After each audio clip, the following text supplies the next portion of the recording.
এই আটাটা এখানে ফালাই দিলাম ধপ্পাস। আরে মা দেখো না, ছোট ভাই তো ঘুমাচ্ছে না। আরে কি বলিস যে ঘুমায় না? হ্যাঁ মা দেখো, এই যে দেখো সে তো খেলা করতেছে। ও আচ্ছা দাঁড়া, একটু শুধু আমি পিঠাটা বানাইনি তখন ঘুমায় রাখতেছি। আচ্ছা মা ঠিক আছে। প্রথমে গুড়গুলোকে ভালো করে গরম করে নিয়ে পানি মতো করে নিব।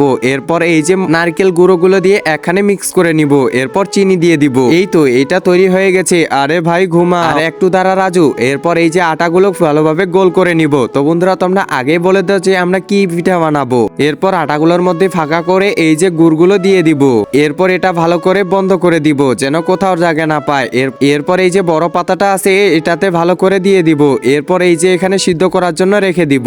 একজন মা কতটা আপন হয়ে থাকে যার মানেই তাকে জিজ্ঞাসা করে দেখো। তো দেখা যাক বন্ধুরা এই মায়ের জন্য কে ভিডিওটিতে লাইক এন্ড সাবস্ক্রাইব করে, আর যারা মাকে ভালোবাসো না তারা ভিডিওটি থেকে দূরে থাকো।